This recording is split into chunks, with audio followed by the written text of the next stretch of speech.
I'll tell you what my freaking problem is. Whoa. Like Guys, you and your buddies, all you guys sit there and you guys talk and you talk and you Drop talk. the gun! No.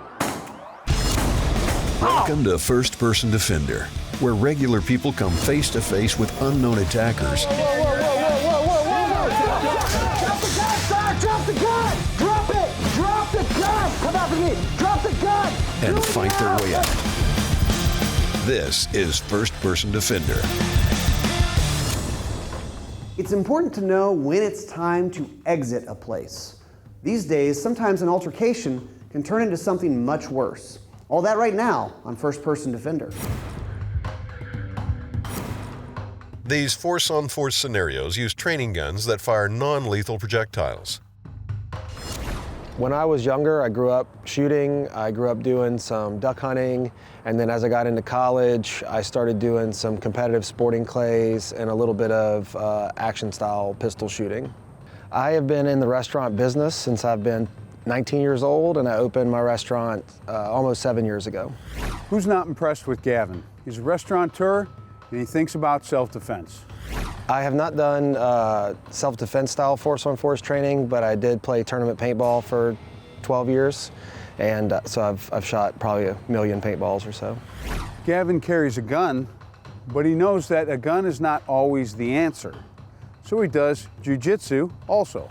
I think jiu-jitsu will be helpful in anything where we're within close enough distance to touch each other.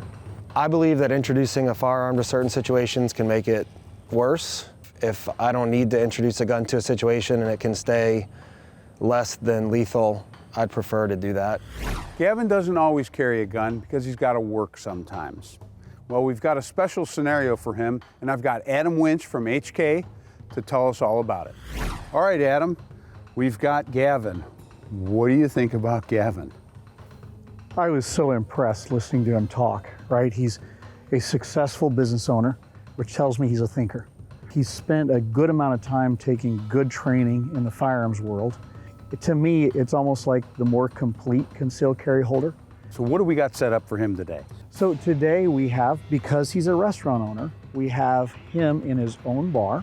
There's gonna be some type of ruckus that happens at the bar front. Is there a twist to this, though? Yes, there is. Because he's working in and around kitchen things that are hot, he's not going to have a gun on his person at this time, so he's going to have to think his way through it instead of just shoot his way through it. The beginning of this scenario happens often across the world every day. Gavin is managing at his bar one night when an easily offended patron causes a disturbance and leaves. Does Gavin let his guard down? And if he is proactive, does he employ the means to handle the situation? They're like, do you live, are you from around here? Or something. Give me something like that. Did you see that game the other day?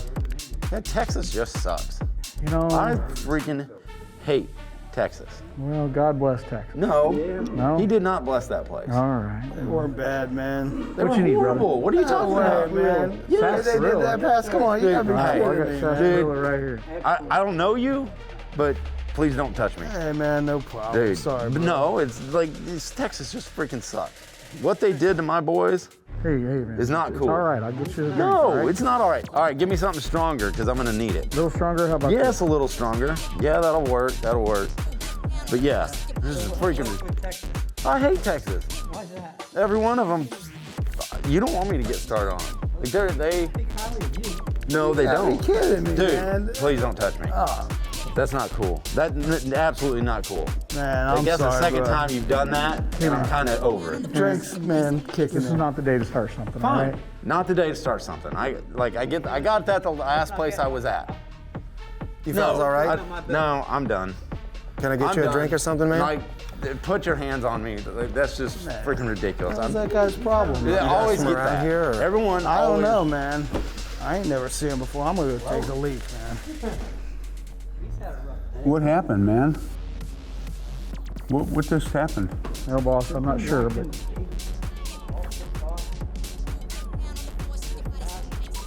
Was he running his mouth about something? well, sir, you said you wanted sarsaparilla? Yes, sir. All right.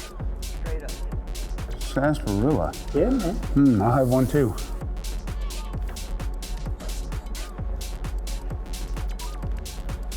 Where'd he go? Hey, man. Is Whoa, everything whoa, okay? hey, step back. Hey, look, that's fine. Step back. Where'd he go? The guy, he left. He walked out. He walked that way? Yeah, he walked out. He came out right after you. He walked out that way. He came right after you, man. Look, there's no need to have that in here, bud. Dude, go over there. Like, I All don't right. like you being so close. Understood? Where'd he go? Yeah. He went to the... I thought, you said he went over there. I thought he walked out, man. No, I told you. Dude, like, I don't didn't mean push it, me. man. I didn't mean to I've been touch you, pushed man. around my entire life. Come Look, on, man. My entire life, I've made every time. I well, didn't where are mean you to piss going? you off, man. I just Hey, here to I don't have a like being drink. surrounded. Hey, man, look. Let's not put the phone away, dude. Hey, put the phone Dude, away. I told just wanted you. to have a drink, man. I'm sorry. I didn't No, mean to you do weren't that. How having about a you drink. go? How about you go, man? You weren't having a drink. Why don't you get out of here? Yeah, I'll leave. Come, I'll come leave. with out of me. here. Just don't, Come with man. me. I didn't mean Why don't we have him Come get with out me. of here? Come with me. There's no need to... Come on, you're gonna push me? No, man. I just Everyone's let me always leave. pushing me around, and I'm getting sick and tired of it. Man, I'm sorry, bro. I didn't mean to offend you, man. Just, Man, you absolutely- I'm tired of You it. get out of the bar You're right, yourself, man. You're right. Why are You're y'all right. surrounding me? not- Give me Dude, some I space. just I'm wanna tired of leave. this. I just All the time, people start picking on me, and I hate freaking Texas. Index, index, index.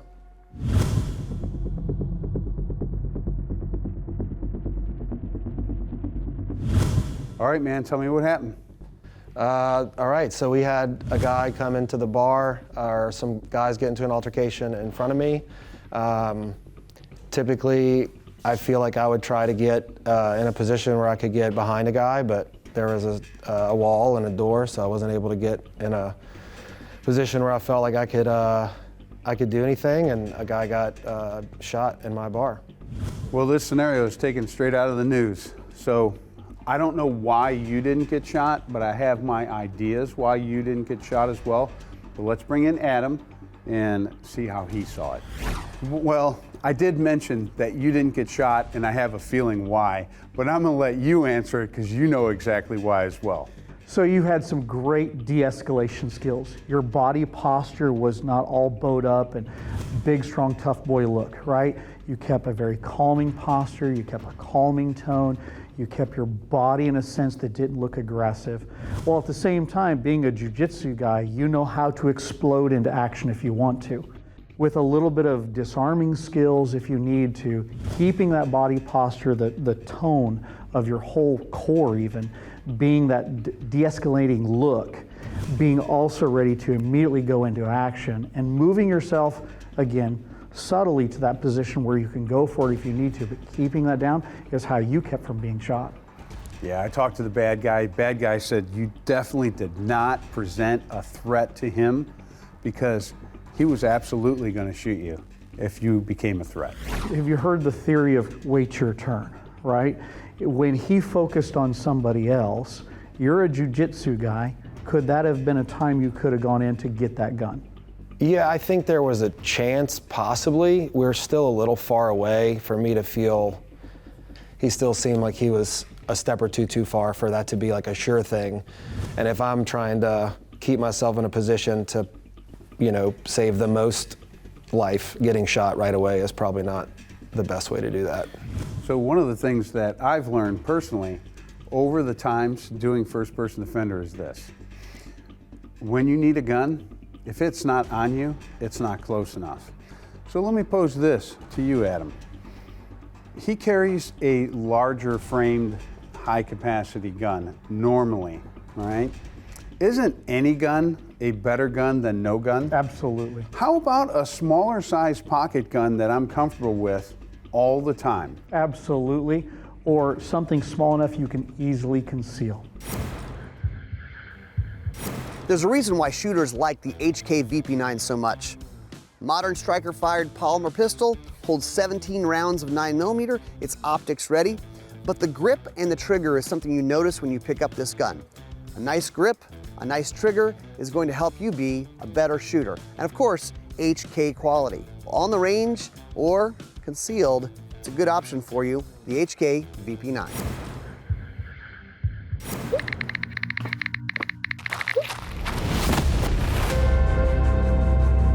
Are you prepared for a moment like this? In the first-person defender experience, We use non-lethal training guns and safety gear to put you into scenarios to be better prepared to defend yourself or others should the situation occur. Visit us at rangereadystudios.com and sign up for the FPD experience today. Okay, Gavin, so in this situation, you are now armed, okay? You're out with your buddies, and you're at the side or just to the side of the bar. And Mr. Bad Guy comes in with a gun. So in this case, I would strongly suggest you use the cover of the bar so that you can stay away from if he does something bad. Furthermore, you can almost duck down carefully and pull that gun without drawing attention to yourself to where you can go on him and use the angles of the bar while you can control what's going on here, or at least see what's going on. You might even be able to give verbal commands, drop the gun, leave the bar. And if you're going to do that, it needs to be done in a loud enough voice it can get through the anger or whatever's going on in his own mind, right? And then from there, keeping yourself a small target to him behind cover as much as possible. If you need to put shots on target, you can do so. Does that make sense? Mm-hmm. So let's do this. Let's go ahead and let's say he's come in. So let's go ahead and draw the gun and drop into a position of cover. There you go. Staying behind cover as much as possible. And remember, you've got to make sure that your rounds and your sights are directly beyond the side of that bar so it doesn't impact it. From there, I want you to go ahead and put 2 or 3 shots on your target. Okay, so I want you to drive out. What I think happened, what it looks like one of your rounds might have hit the side of the bar right here, okay. Which if that's the case, that means your sights might have been on him, but the muzzle was behind cover. So you want to be fully outside. So let's do it one more time. Go ahead and take another shot or 2. There you go. Good. So notice, because you're low like this, he has very little for him to shoot at. In fact, he probably can't see much of you, if anything at all. The only last thing I would say is because of the angles, if you notice, the top of your head is more exposed. Mm-hmm. So let's get a little bit lower. There you go. Now take 1 or 2 more shots. So notice from his perspective, there's very little he can see. Does that make sense?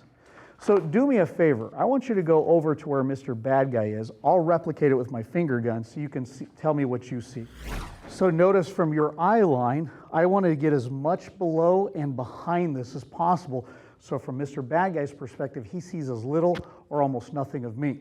So as I draw that gun, because the bar is here, I want to start doing that down here so it can't be seen, get as low as I possibly can, so now I can engage from behind as much cover as possible. Where the first time you did it, your head was more up here, and notice how that gives you a bigger target.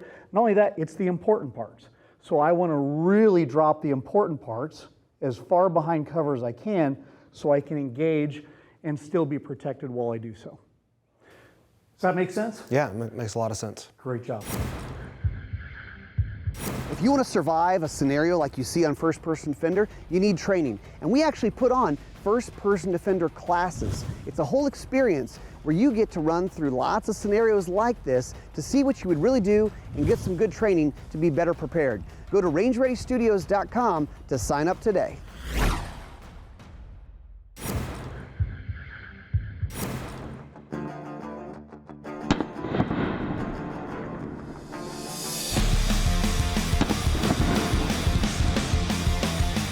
On First Person Defender, we use a lot of cover.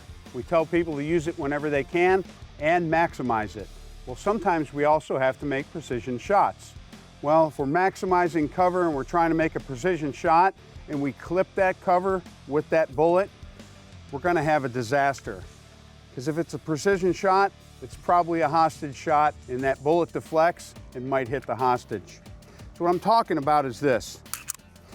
When people lean out, if I do something like this and my sights are on that target, look where my muzzle is. I'm still going to clip that piece of cover.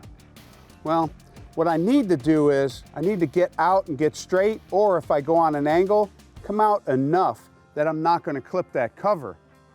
Well, I'll show you an example. With this piece of cardboard on here, I should be able to shoot that headshot downrange through the cardboard using bad techniques. So I'm going to put the sights on that cardboard or on that target, and I'm going to make a nice clean headshot. Now I clipped that piece of cover and made a good clean headshot.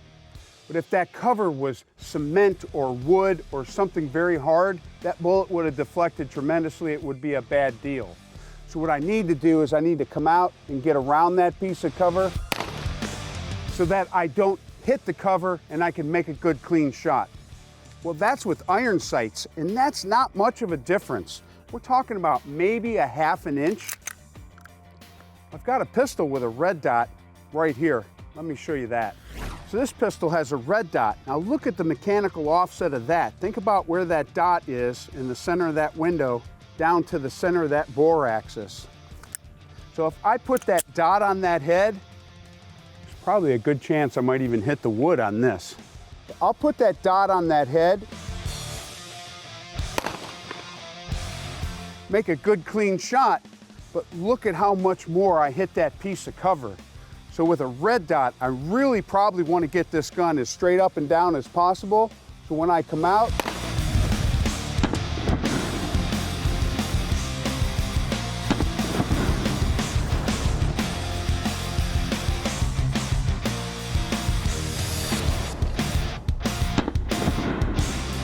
it's a good precise shot, use cover properly, not clip the cover. So remember, mechanical offset. It's important on rifles, it still pertains to pistols.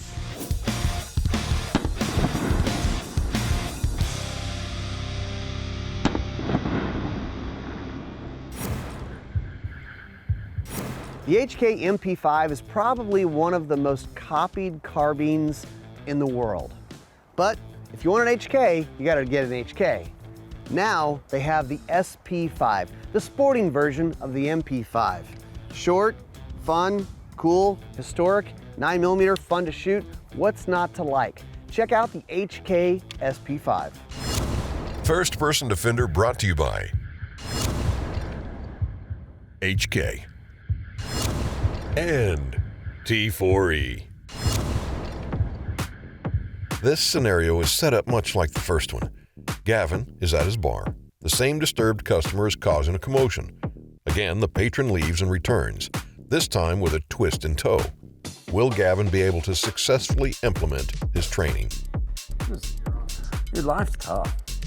It never gets easier, and I'm just sick and tired of people.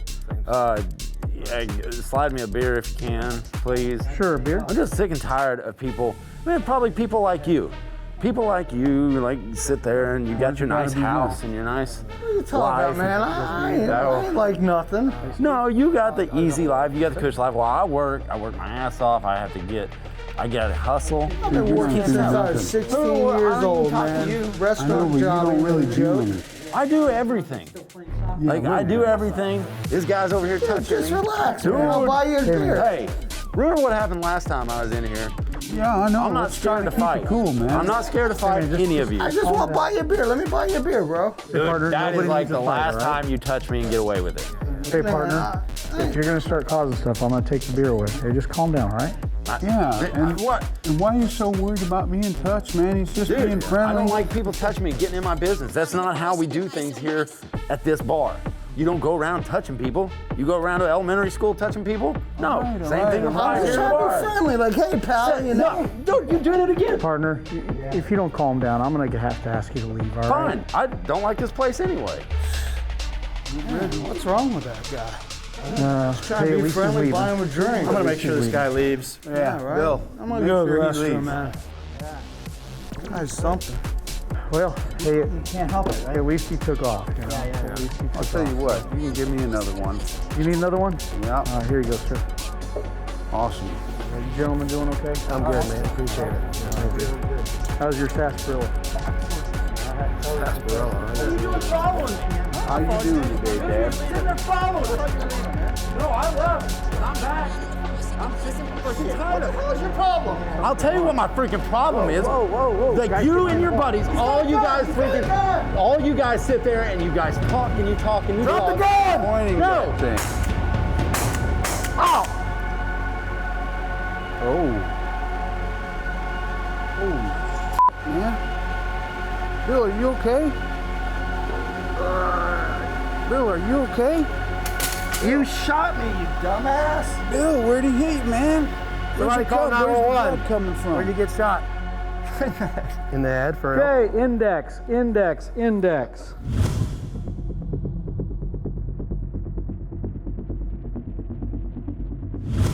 All right, so tell me what happened.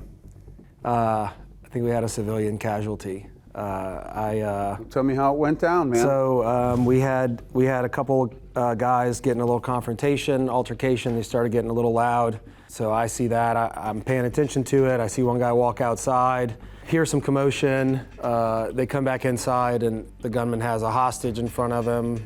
I get to cover, and then don't have a lot of shot on the guy. I took it anyway. I feel like I don't want to blame the gun, but I feel like with like my pistols, I feel like I probably have a little bit better trigger control and like know when the gun's gonna fire. I would have felt a little more comfortable. But he's still moving though, and it's still dynamic. Yeah. I probably would have just shot less for his head and maybe just shot for like his knees or something, and then taken a follow-up shot because he didn't have the gun.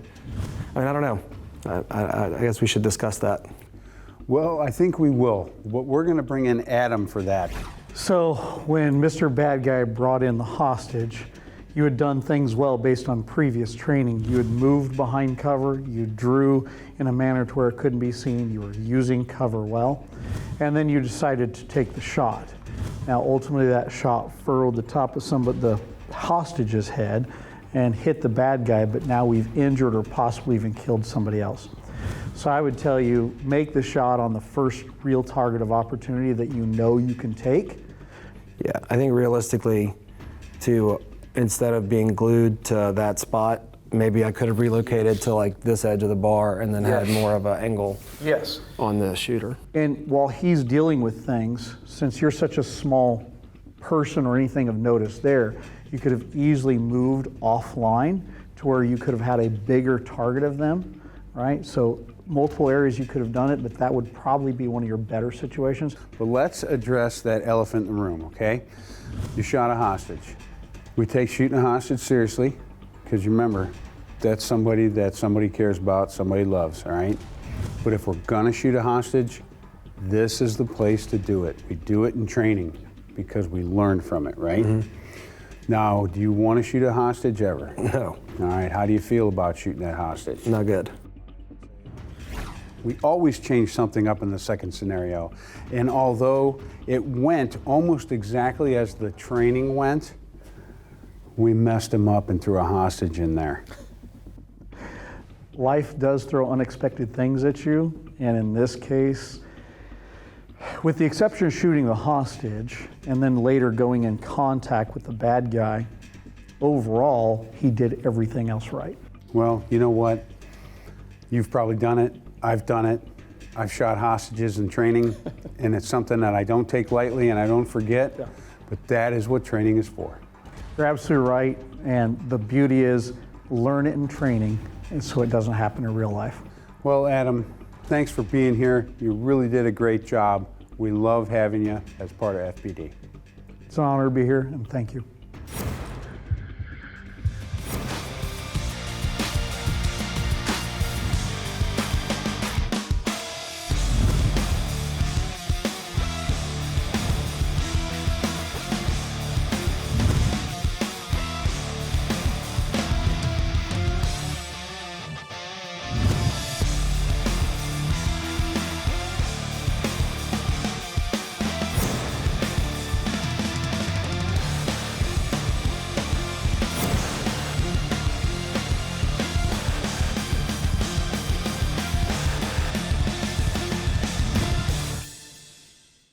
To see all of Gun Talk's content, go to guntalk.com, guntalktv.com, or sign up for the Gun Talk newsletter.